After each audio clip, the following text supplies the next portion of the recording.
Do you suffer from chronic fatigue? Do you also suffer from brain fog?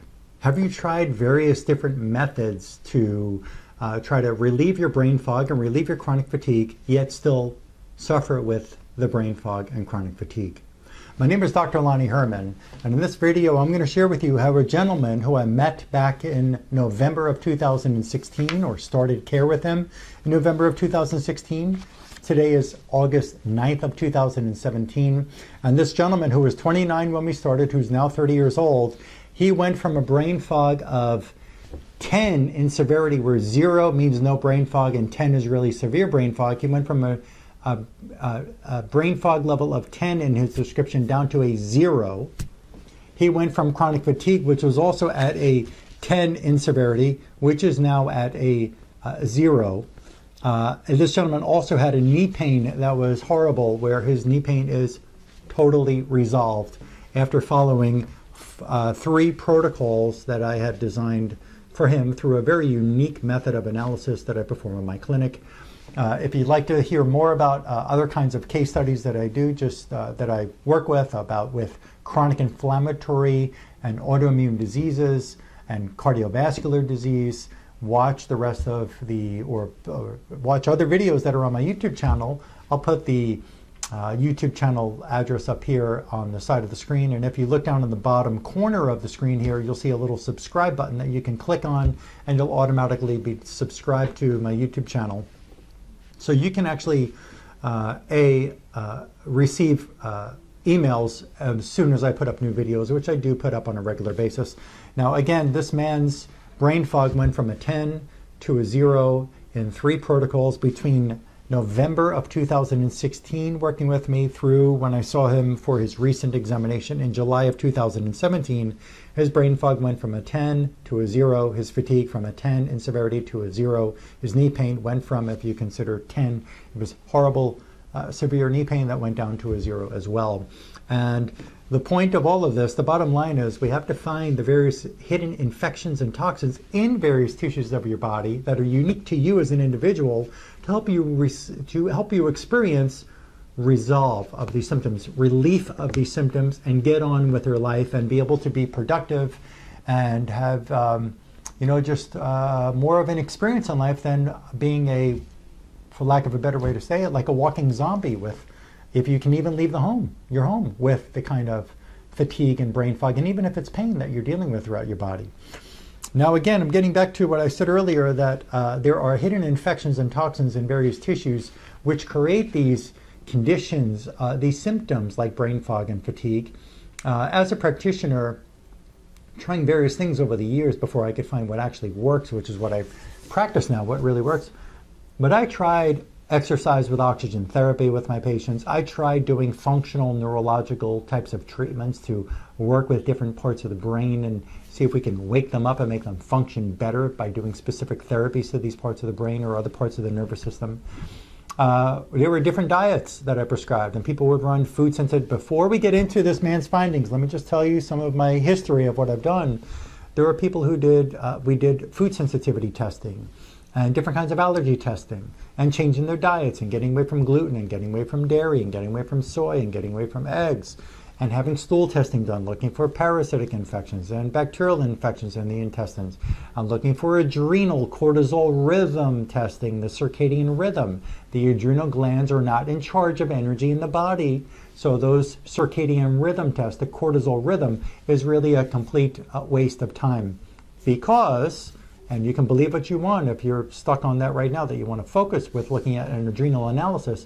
But there are people, what you've really got to understand is that there are different parts of the body, including parts of the brain, including different organs, that all play a role in stressing the adrenal glands. And there are actually different parts of the adrenal gland. You have an outer side, an adrenal cortex, and you have an adrenal medulla. And they do different functions for the body and produce different hormones and different substances that help us function in different ways. So I want to make a quick point here, is that the adrenal cortex, or the adrenal stress index, the 24-hour circadian rhythm test, looking for why the adrenals are causing you such a fatigue, is not the right way to go. I practiced that for a few years. I tried that method with different patients.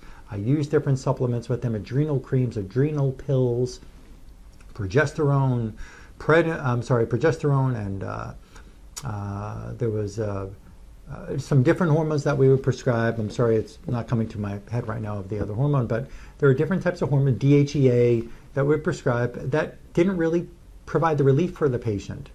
So with adrenal testing and stool testing, looking for if somebody had a gluten problem, or looking if there are parasitic infections, or looking at a blood test if somebody's not anemic.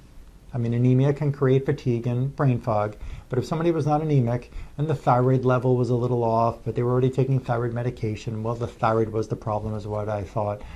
There are a lot of pieces to the puzzle with looking at blood tests that you're not going to know about. There are a lot of pieces to your puzzle, which you're going to learn about in this video when I present to you the exam findings and the stages of progress that he went through to get this brain fog 10 to 0 and fatigue from 10 to a 0 in severity to no fatigue and no brain fog. By looking at what we think are the right pieces of the puzzle, yet they can never lead us to the end of getting the result for the patient. In other words, certain blood tests, thyroid test, stool testing, adrenal testing, hormone testing may never provide the answers for the patient. And I had to witness that and go through that struggle in my practice. Well, I'm going to tell you that the bottom line really is there are hidden infections which will not show up in a blood test. There are hidden infections which will not show up in a urine test. There are hidden infections which will not show up in a stool test. You can have an infection in an artery. You can have an infection in a vein. You can have an infection in your brain. You can have an infection on your thyroid. You can have infection on the adrenal glands. You can have infection in your stomach. And there are tests like endoscopies and colonoscopies which won't find these.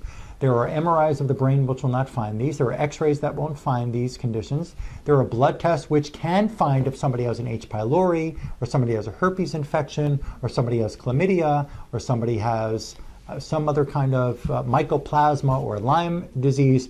But these blood tests will not tell you where these different infections are. They're not going to tell you what tissue these infections are located in. And the blood tests, which can find different bacteria or viral loads or candida, they're not going to tell you if they're really the chief cause of that person's symptoms. Just rewind that and play that statement again. They're not going to tell you where the infections are and if they're even the chief cause of the person's condition, of your condition. Looking at hair analysis for heavy metals are not going to tell you where the metals are located in the brain or the bone marrow or your stem cells or your lymph or your stomach or your kidney. These hair analysis methods are not going to tell you if these metals are even causing your symptom, and if they're causing the symptom, they're not going to tell you where they're located, so the doctor can really not have a really effective method at removing these heavy metals from your tissues. And there are lots of other types of toxins that can be involved in causing various conditions, including but not limited to chronic fatigue and brain fog. So with all that said, this man, again, I met with him. We first consulted together in October of 2016. He was 29 years old. In his history, he had, let me go back here just for a moment to my notes here. He had suffered since his 5th grade, 6th grade period, which he could not pass in school. He failed those courses, or he failed those grades. They had diagnosed him as ADD, attention deficit disorder, whatever that really means. So while somebody could be diagnosed by ADD, well, they can't, and I do understand if they can't pay attention, if they can't focus, if they're not able to read and remember things, I'm not saying that. We understand ADD is somebody who's not able to be focused, or not able to remember, or not able to have good cognitive function. But my point is, why would they have ADD? It's not because they don't methylate well, if you know what that term is, the MTHFR gene.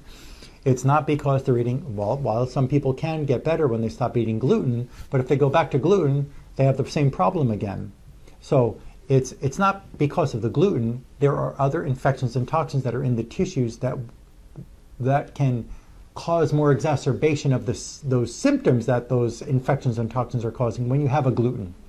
But there are many people with fatigue and pain and brain fog who go gluten-free who notice no change in their symptoms. So he suffered with what they diagnosed as ADD, which there is no real answer to why the ADD was occurring back then. There is now. He even had to go into special ed classes because he just could not he could not remember. He could not. He couldn't test well. He couldn't remember. He couldn't remember what he was reading from one sentence to another. His brain just would not register with what he was trying to focus on. He tried going to a vegan diet. It did not help him. So there were various things that he went to a psychiatrist, and there were different things that he tried that did not help him at all over the years. He suffered for a very long time until we started working together. Now let's get into his first protocol here. And again, brain fog severe at a 10, chronic fatigue at a 10, and knee pain really severe. Before I get into his first protocol from November, he did say to me that in before we started working together, if he would only make his own veggie juices every day, like putting carrots through a juicer machine, or putting cucumbers, or putting whatever the kind of vegetables that he would put through the juicer, it was, before we started working together, before November's first exam and treatment, his juicing habit, or daily part of his lifestyle, would allow his brain to be clear, okay, or somewhat clear. But he also lacked energy. His memory problems were still at work, even though the brain was functioning clearer if he juiced. Now, when he ate foods, there were many different foods, and it wasn't gluten or dairy, but there were many different foods that caused the exacerbation of the brain fog and the fatigue and the knee pain. But he still, even though he was juicing and his brain would be clear, his memory lacked. He was still having problems at work with trying to remember. He couldn't find words. I'll tell you something else. When I met this gentleman, he could not even speak in a full sentence. It was so hard. You could see him struggling, trying to find the words in his brain to be able to come up with telling me how he felt and tell me what his experience was like. Again, juicing, he felt better with his brain being clearer, but he still couldn't find words. He still had a problem with memory at work, and he still lacked energy. Now, his first protocol from November of 2016, with this examination that I did, and I do a very unique bioresonance testing, and I'm going to stop. Bioresonance does not mean, and I am not using a computer machine that does the scan for me. A computer cannot think like a doctor. The computer is not going to find different things in the body that I can find through my manual type of bioresonance stress reflex analysis. Further about the computer machines that do bioresonance testing for the staff or for the doctor in the office, one of the problems is there are electromagnetic field stresses. Cell phone energy coming off the computer, electricity coming off the computer, Wi-Fi modems in homes and offices, circuit breakers. There's a number of different electrical currents that we absorb in our body, in our daily lifestyle, that actually stress our tissues and cause various stresses to occur in the body. So electrical currents that are in the body, which I have to do a specific step or series of steps to remove with remedies for the electrical stress, to remove the electrical currents from the body that don't belong there. We don't want to read the cell phone energy in the body. We want to be able to read into the tissue of the body and know what's really driving it, like what kind of parasite could be in the brain or what kind of mercury is in the brain, and to be able to find those and get those out of there so that the brain can function better. But when somebody's doing a bioresonance type testing with a computerized device and electrical equipment, there's all going to be false readings, or the majority of it can be false readings, because the electrical currents that the person absorbed from using a cell phone, from being on a computer, from being in a car, from being in a bus, from being in an airplane or an airport, or sitting by their tablet, these electrical currents have been absorbed by the body, and they're going to send out confused or different signals that don't really give us the real answer as to what's going on in the tissue. We're going to be reading some other energy in the body. We have to get those out of the body. We have to be able to come from a baseline without the electrical current from the cell phone and so on in the body. If that's a bit over your head, let me explain it further to you in a private consultation, because that we can talk about hours about that discussion. And there's a lot of research that shows that different kinds of electromagnetic field stresses do harm the brain and the blood cells and the blood vessels and the adrenal gland and your pancreas, your whole nervous system, your heart. They can change the function of tissues. But we could talk more about that another time. So with my unique system, I have various tissues of the body and various kinds of the brain and the body: capillaries, veins, arteries, liver, bile duct, gallbladder, heart, parts of the heart, parts of the brain, parts of the spinal cord, parts of the brainstem, various nerves that go to the face. There's a way to actually tap into these tissues and literally find which I have a various a set of different kinds of bacteria, parasites, fungus, mold, different kinds of 11 different compounds of mercuries, all the other heavy metals and anesthesia chemicals and antibiotic residues and candida samples and pesticides, preservatives, insecticides, and there's a number of different kinds of chemicals and infections that I have samples up here that I actually find and match up with the tissue in your brain or your blood vessel or your adrenal gland, wherever in your bone marrow, and I'm going to be able to find them and help you through providing you remedies that will remove those, that we'll make in the lab here, those remedies that will remove those chronic infections and toxins from your tissue so your brain can breathe again and function the way you expect it to. So let's get into these findings here from his November exam, and then I'll tell you how he felt after that exam. And then for the next exam, I'm going to do the same thing, tell you how he felt after that exam. And in the following exam, the same way, I'm going to go through that same pattern here. This man, in his first examination, I found one part of his history was that he did have between his 6 and 9 years of age, he did have a mercury filling in a baby tooth. So one of the findings here was that he had dental amalgam mercury, so-called silver filling, in his fibers of his body and his blood vessels. This is known as the reticuloendothelial system. So the reticuloendothelial system had, which are the fibers that make up your bones, reticular fibers that make up your bones. These reticular fibers make up your organs, they make up your lymph. You have endothelial lining of the reticuloendothelial system. The endothelial lining is the inner surface of every blood vessel and lymph vessel from head to toe. I found dental amalgam throughout the whole body. I found that his brain had a bacteria called actinomyces. I found it had H. pylori. I found he had Brucella bacteria in his brain. He had the Legionella bacteria in his brain. He had Streptococcus pneumonia bacteria in his brain. These all had to be removed with remedies, and they were. And there's a way for me to recheck the patient on the follow-up examination and make sure that those infections are gone and toxins are gone from the tissues that I just said. I found that his second most diseased tissue in his body were his capillaries. Your capillaries, and all of us, the capillaries are blood vessels which allow us to exchange oxygen and carbon dioxide. Now, if you hold your breath for too long, what happens is not only you're not getting oxygen in, but you're not getting the carbon dioxide buildup in the brain or other parts of the body out of the body. When we breathe, we are letting oxygen in and we are actually exchanging carbon dioxide out. The capillaries do that for us. The capillaries are tiny little blood vessels that go to all parts of the heart, all parts of the brain, your skin, your bones, your organs, your everything, parts of your eyes, your ears, your sinus, your everything has capillaries that cover every little tiny little morsel or tiniest measurement of skin or other tissues of your body. All have thorough supply of oxygen, carbon dioxide exchange vessels called capillaries.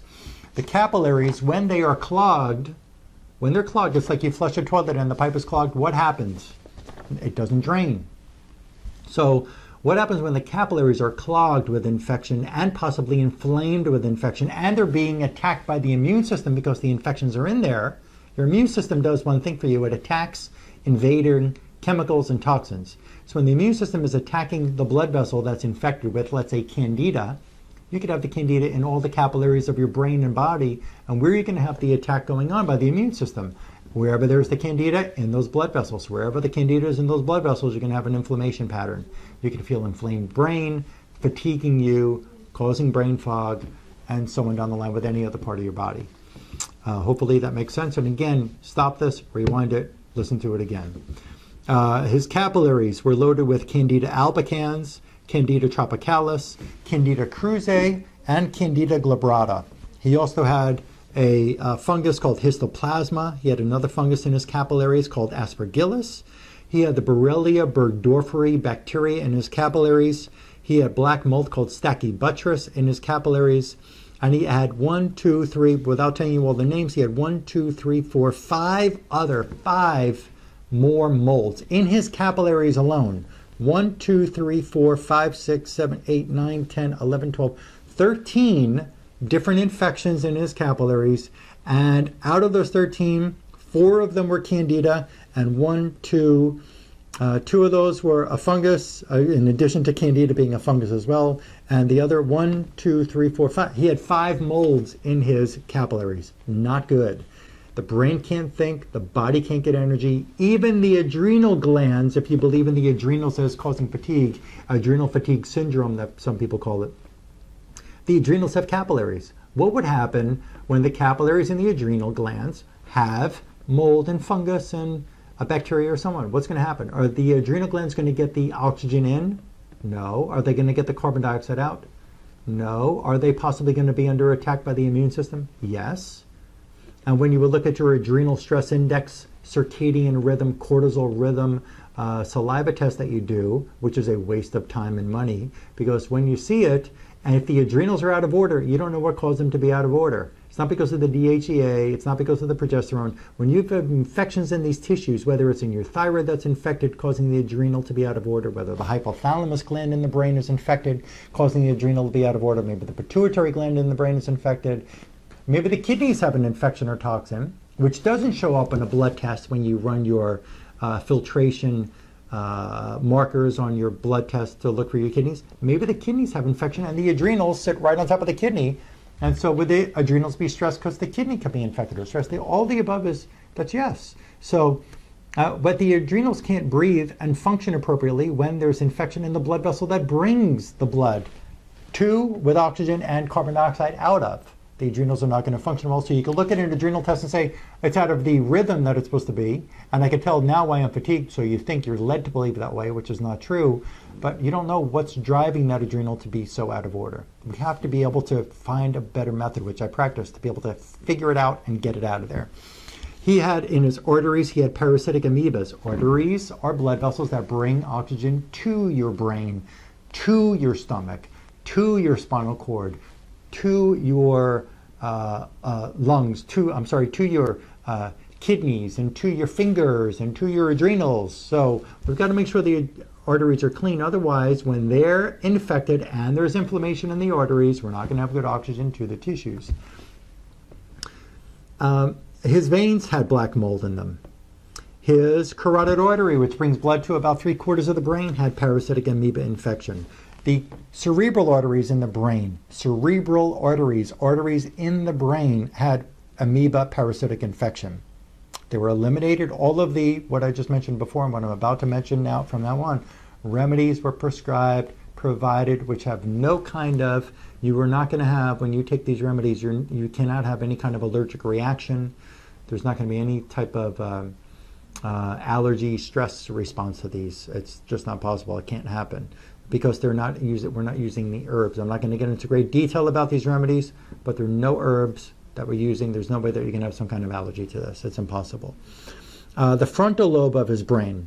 A lot of the cognitive function that we have takes place in these 2 frontal lobe areas of the brain. His frontal lobes had Legionella bacteria. They had Stachybotrys black mold. He had various other kinds of bacteria in that frontal lobe. In the prefrontal cortex here of the brain, right behind the frontal lobe, where the frontal lobe connects to the other lobes of the brain, one of them included called the temporal lobe, where we find our words. Words are found in the Wernicke speech area of the temporal lobe, and it's sent to the Broca speech area to speak the word. He had a problem finding words. He couldn't find the words to even speak full sentences to me in his consultation with me back in October. He had bacteria and parasitic infection in the prefrontal lobe area. He also had in the speech centers of his brain, he had bacteria and black mold. In his parathyroid, which is on the thyroid, he had black mold, Stachybotrys. Took remedies. I didn't see him for 2 months. He followed a protocol at home. He took remedies at home to clean up everything precisely to the tissues that I just told you where these infections were.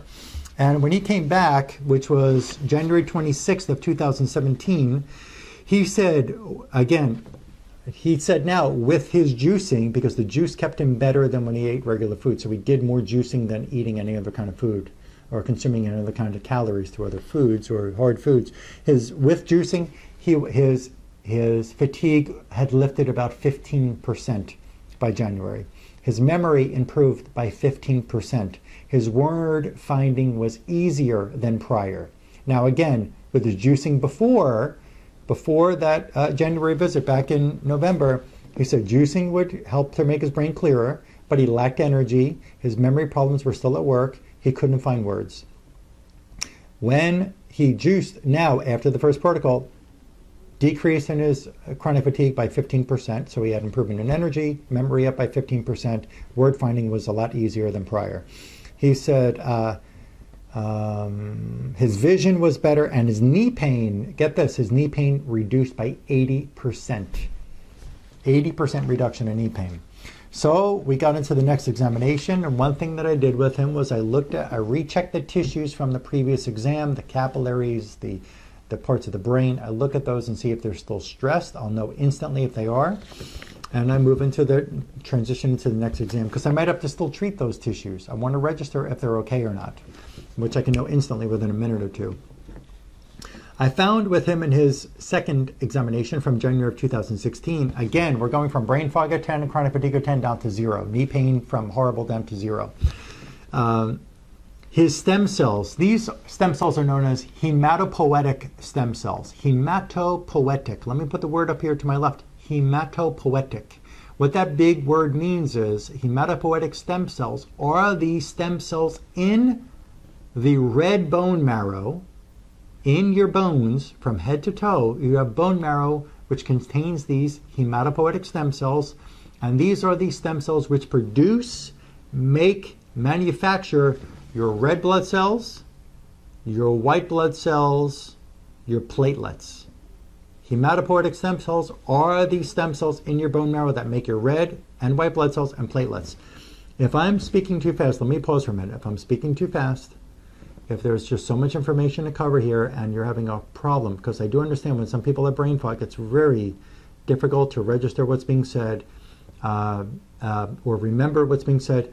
Again, you have the ability with this video to pause it, rewind it, or follow it through to the end, start it over again and watch it again. Watch it 3 or 4 times. Maybe you have to stop it and write something down so that you can remember at the end, what did he say? I don't remember all of that stuff, all that information that he discussed. This is interesting. I never heard this from another doctor before, but he was speaking so fast, there was so much I couldn't get it all down. So pause it, write something down, start again. Wait till the end, rewind it, start it over again. You could watch this as many times as you want. And he's not the only patient with chronic fatigue and brain fog who I get well, by the way. I found in his January exam, after we experienced that relief that we just described a few minutes ago, his hematopoietic stem cells, he had tuberculosis bacteria, mycoplasma bacteria, infecting the stem cells, not letting them produce quality blood. He had tuberculosis residue in his stem cells. He had Anaplasma phagocytophilum. That's another kind of very bad bacteria, Anaplasma bacteria, infecting, damaging his stem cells.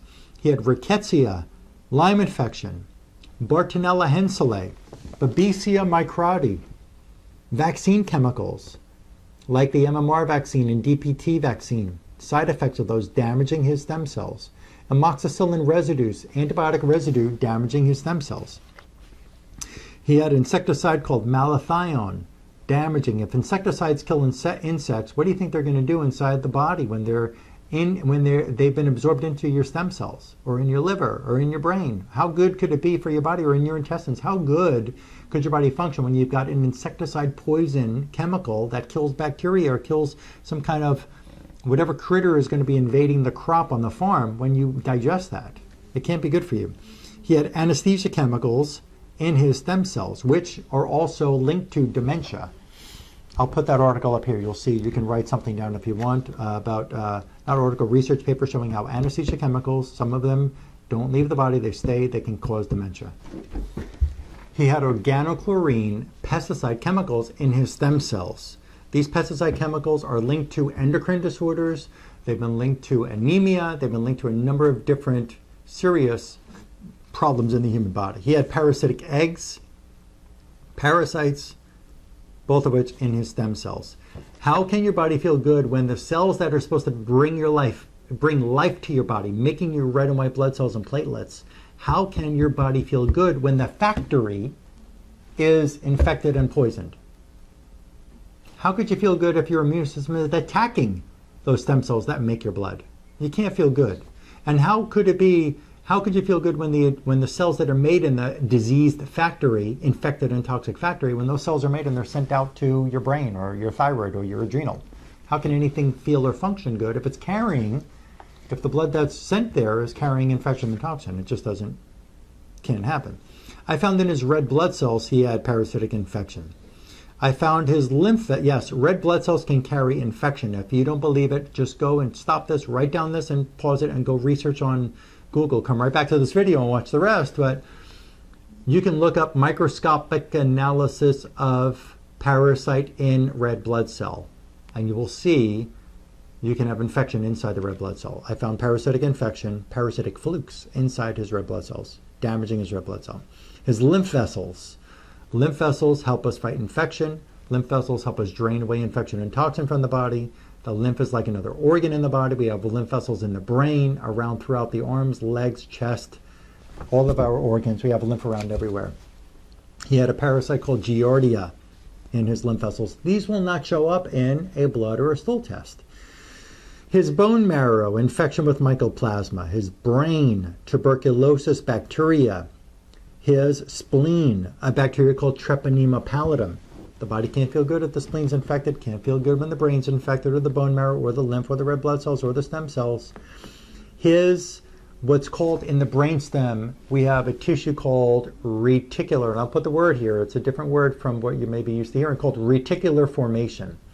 The reticular formation is an internal part of the brainstem which makes, where we have serotonin produced, where we have acetylcholine, where we have these different neurotransmitters. They're all coming out of this specific area within the brainstem called the reticular formation. And the reticular formation is processing a lot of information from the brain to the body. Probably about 90% of it has to go through this reticular formation to tell you how to swallow, to tell you how to breathe, to tell you how to digest food. It does a number of things for us, even with muscle tension or blood vessel tension. So there's a number of things that go on in this reticular formation. DDT insecticide poison in his reticular formation. How is that reticular formation going to help his body function and brain function and produce normal brain chemicals like serotonin, for example? Not going to happen. Can't work well. We got to get it out of there. Specific remedy, goes right to the point, gets that chemical out of there. During this process, during this protocol, which again, it was another 2-month protocol from January. I didn't have to see him again. The next time I saw him was April of 2017. But during this period, I spoke to him. It was a month after he started this second protocol. He called me up and he expressed concern because he had some other symptoms. He had hives. I'll explain this why in just a minute. His knee pain had went back up, increased by 20 to 30%. He had a tingling going down his spine. He had hives in his armpit and his elbow, hives. Now, he stayed strong because he was realizing that he was having some changes already for the positive. So he said, you know what, I'm not gonna, and he's already tried different doctors and different methods that weren't helping him at all. So he saw my passion for this and watched other videos with other patients that I put up and said, you know what, I've just got to stick this through. But he called, why am I having hives? Why does my armpit, my elbow, tingling in my back, knee pain went up? What's going on here? And what happened was what we're going to call it as a healing crisis. Whenever there are infections that have been there for a long time causing various symptoms, and we get them out of the body can go through an inflammatory change. So we can have expressions where infections are coming out through tissues. You will see in some other videos that I'll be putting up soon about patients who have gone through different inflammatory changes. Maybe I'll see about it when I produce this video here after I film this right now. I'll see if I can put up a couple of pictures of patients who have gone through these skin changes where the infections had never appeared on their skin, and we saw the infection come out of from the inside of the body where we were treating infection or ridding the infection and getting it out of the interior parts of the body where it showed up on the skin as it came out. I'll try to show a couple of pictures here where you could see the different kinds of rashes that express. So he seemed to understand that and enjoyed, felt my confidence with that he's just going to get through it and he'll get better. So he stayed brave and kept going along. Again, brain fog 10 down to 0, chronic fatigue 10 down to 0 at this point. So I'm keeping you in tune with listening to that because he wasn't at 0 with brain fog or fatigue. Again, I said his knee pain went up, he had hives, he still wasn't clear in the brain. There were a number of things still going on with him through now, at that time it was about 5 months of working together.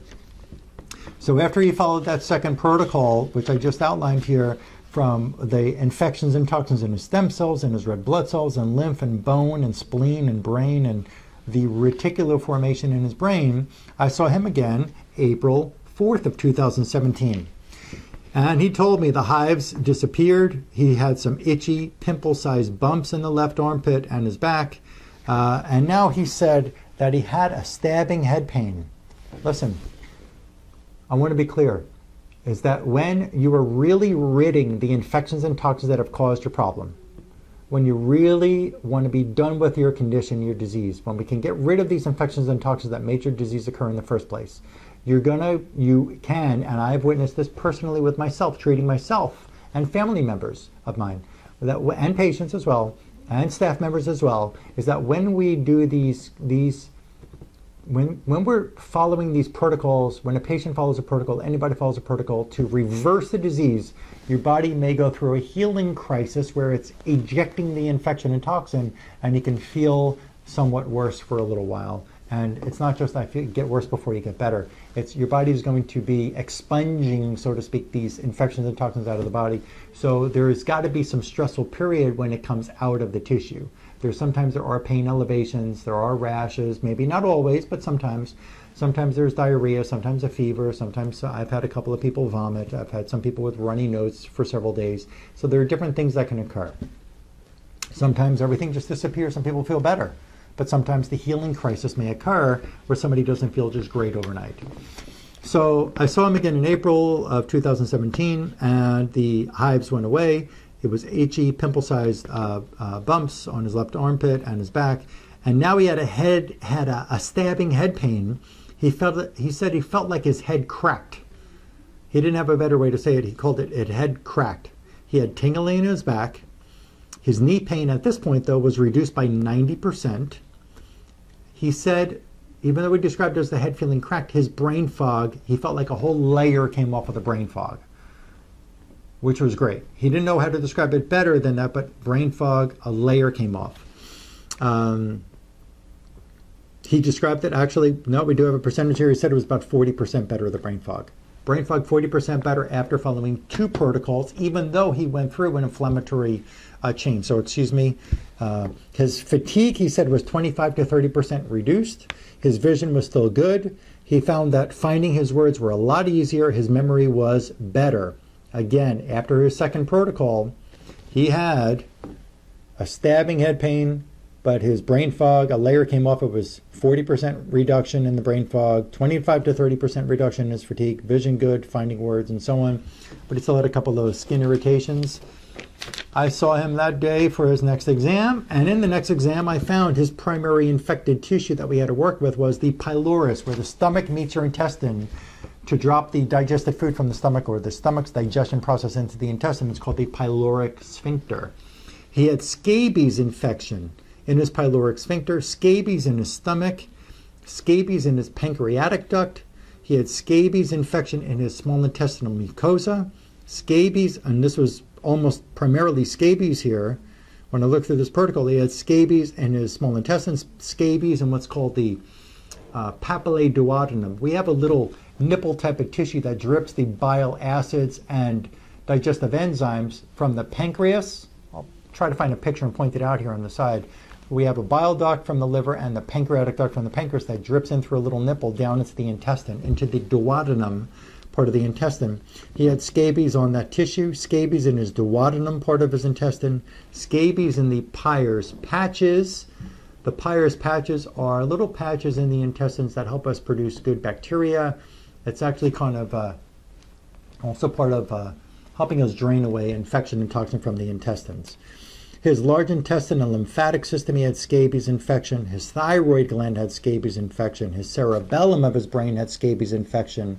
His pia mater layer of the meninges, you've heard of meningitis. Well, the meninges cover the brain and spinal cord. He had scabies there. He had scabies in his spinal fluid, cerebral spinal fluid, scabies in the dura mater. You've heard of an epidural. The epidural is the outermost layer of the meninges. He had scabies there. He had scabies in his hematopoietic stem cells again. Scabies in the reticular formation of the brainstem. Scabies in the part of the body that fights infection viruses called the thalamus that matures white blood cells. Scabies in the frontal lobe. He had scabies in the memory center, the hippocampus of the brain, which is our memory central command center number 1. He had scabies in that memory center of the brain. When you have your hippocampus infected, when there is a toxin in the hippocampus, memory cannot function well at all. He came back after that protocol. He came back to me 3 months after that third protocol, and his report, brain fog was a 10, went down to a 2, a 0 when he's juicing, but if he didn't juice, which when he was juicing in the beginning, it would be back up to, without juicing, eating regular food, it was back up to a horrible place. 0 with the juice at a level of 2, which is great reduction from a 10. So we plan on, when he comes back for his next exam, which I see him again probably in maybe early September, I expect that this whole brain fog, I'll tell you why in just a moment, but I expect the whole brain fog thing to be gone. He said his knee pain no more. If he eats bad, the knee pain can come back a little bit, but his fatigue is totally gone. The stabbing head pain, totally gone. The skin irritations, totally gone. He's finding words easier. His memory seems really good. We were carrying on conversation. It was so interesting to see him on this day in July 11th of 2017 after his third protocol, because he was having a conversation with me. It wasn't just trying to find words. He was able to look at me in the eye and just speak without having to find, what am I thinking? What's the word? And there was a lot of, like in the first exam and the second consultation and exam, there was such a fog up there. There was such an inability to even find a word to even try to express how he felt. So, brain fog down to 0. Fatigue down to a 0, stabbing head pain gone, the hives gone, the different kind of pimple reaction, the tingling in the spine, all that went away. In his next protocol, and you will meet with him before I even finish up with this next protocol, he told me 100% when he comes back after this next protocol, he plans on making a video with me, and we're going to be able to express these findings with you. So I'm grateful when patients are doing that to help you know out there that there is a way to get well. And I can help you, and I'm the one to help do it for you. When I found with him, because his brain fog went up, I just said it went up to a 2 if he was eating bad foods. I will tell you that he actually took a month away from work. He was so happy. He couldn't believe how good his brain was feeling, how good his energy was, how good his knee pain, or the knee pain reduction, how good his knees felt. He was so excited. He took off time. He went up north to his family and friends. He drank liquor. He ate bad foods. Whatever he could eat, he was just eating. It didn't matter. And even with eating bad foods, whether it was pizza or sugar or donuts or whatever he wanted to eat, and drinking alcohol, the brain fog only went up to a 2. In this protocol, because I had a feeling when he's eating certain foods that would bother the brain and make him feel a little more brain fog, I had a feeling something was in the stomach still, and I was right. His stomach had parasitic eggs. The stomach was infected with different kinds of protozoa. His emotional center in the brain, he had parasitic eggs and protozoa. The prefrontal cortex, which I mentioned earlier on in this video, he had protozoa in there. His brain still had an infection, called Bartonella-Henselae in the brain. His hypothalamus of the brain. Hypothalamus, one of the chief functions of the hypothalamus, helps you with creating all the hormones that run the body, not just limited to testosterone and estrogen and progesterone, or what helps us produce those hormones. So don't just think of testosterone and estrogen and progesterone as your only hormones. There's lots of others that you're never going to test in a blood test. The hypothalamus conducts all of this. But one of the things that the hypothalamus is also in charge of is energy. For you to wake up and feel aroused with, I'm awake and I've got energy to do my day, not wake up from 10 hours of sleep and go, I still feel like I need more sleep. I can't get up and move. The hypothalamus really is the go-to.